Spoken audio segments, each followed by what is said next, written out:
মোল্লা সাহেব এখনো পর্যন্ত কিন্তু সুপ্রিম কোর্টে মামলা করতে যায়নি বিজেপির বিরুদ্ধে। কেন মামলা করতে যায়নি বলুন তো? এত পর্যন্ত হয়ে বসে আছে।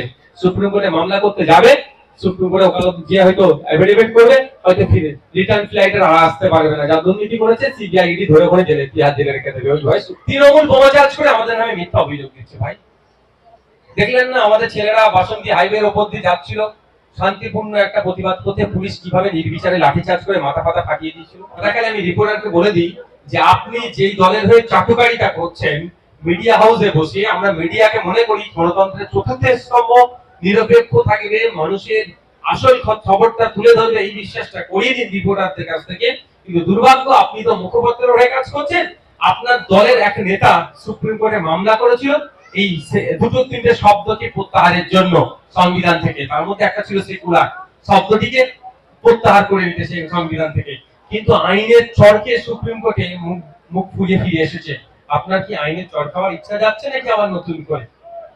আপনি চাটুকারিতা করুন, আপনি দালালি করছেন। এই সাংবাদিকতা ছেড়ে এসে বিজেপির ঝান্ডা ধরে রাজনীতি করে দালালি করুন। দালালি করতে গিয়ে সংবিধানের আবার প্রশ্ন তুলে দেবেন না। আর সব থেকে বড় কথা, সেকুলারদের কথা বাদ দিন, মোদিজি বলছে এটা সেকুলার কান্ট্রি, তাহলে মোদিজিকে পাকিস্তানে চলে যেতে বলছে? হতে পারে বিনা নিমন্ত্রণে মোদিজি পাকিস্তানে গিয়ে একবার বিরিয়ানি খেয়ে এসেছে, খুব মনে ওনার ভালো লেগেছিল। এই ময়ূরকে হয়তো গোপনে গোপনে বলেছে, ময়ূর তুই এমন কথা বল যাতে আমি পাকিস্তানে চলে যাই, যে শুধু বিরিয়ানি কিনবো। অটল বিহারী বাজপেয়ী জিকে আমরা সবাই জানি, তিনি বারবার বলেছেন এদেশ সেকুলার ছিল, সেকুলার আছে, সেকুলার থাকবে। তাহলে কি যিনি মারা গিয়েছেন অটল বিহারী বাজপেয়ী জি, তাকেও কি দেশ মানে বেঁচে থাকে কি তাকেও দেশ থেকে তাড়িয়ে দিতেন নাকি? এগুলো হচ্ছে সব ধান্দাবাজি হচ্ছে। 2026-এ টিকিট বা রাজ্যসভার একটা টিকিট নেওয়ার জন্য এত হইহই করছে না। জায়গায় যদি অশান্তি হয়, কোন একটা নির্দিষ্ট সম্প্রদায়ের মানুষ ক্ষতিগ্রস্ত হয় না, ভিন্ন সম্প্রদায়ের মানুষ ক্ষতিগ্রস্ত হয়। আপনি যে উস্কানি দেওয়ার কথা বলছেন, উস্কানি দিয়ে রিয়াকশন ব্যাড ইফেক্ট শুধু কি মুসলমানের উপরে পড়বে? হিন্দু মুসলমান নির্বিশেষে মানুষ আক্রান্ত হবে।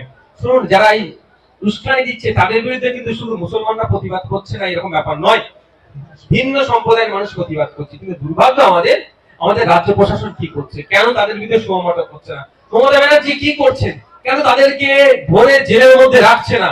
এটাই আমার প্রশ্ন। তো ওরা তো দেখিয়েছে, এটা তো ক্যামেরায় দেখা যাচ্ছে, এটা তো ক্যামেরায় দেখা যাচ্ছে বলে জানতে পেরেছি। তৃণমূল বোম চার্জ করছে, আইএসএফ এর ছেলেদের নামে মিথ্যা করে মামলা দিয়ে দিচ্ছে। আইনি লড়াই হবে, ন্যায়কে প্রতিষ্ঠা করার জন্য সমাজ ব্যবস্থা পরিবর্তন করতে এসেছি, এগুলো স্বাভাবিক ব্যাপার, এগুলো মেনে নিতে হবে। বাবরি মসজিদ প্রথম দিকে কি হয়েছে, সেই সময় আমার জন্মই হয়নি, বাবরি যখন শহীদ হয়েছিল তারপরে আমার জন্ম। আমি ওই বিতর্কটা সে রায়ের ক্ষেত্রে জাজেসদের নাকি সই ছিল না, আস্থার উপরে রায় হয়েছে, অনেক প্রশ্ন আছে। আমি এক্ষেত্রে আপনাদের বলতে পারি দুই ভাবে প্রতিবাদ চালিয়ে যেতে হবে। আইনি লড়াই সুপ্রিম কোর্টে চলবে। কেউ যদি মনে করে সুপ্রিম কোর্ট দুটো বিষয় স্টে দিয়েছে মানে ভালো হয়েছে, অবশ্যই ভালো হয়েছে, কিন্তু এটাকে এগিয়ে নিয়ে যেতে হবে। বাকি যেগুলো আছে প্র্যাকটিসিং ইসলাম, 5 বছরের আপনি প্র্যাকটিসিং ইসলাম না থাকলে অফ করতে পারবেন না, এটা কি আইন? বা তো এই আরো বেশি আইনের সংশোধিত প্রত্যাহারের প্রয়োজন আছে।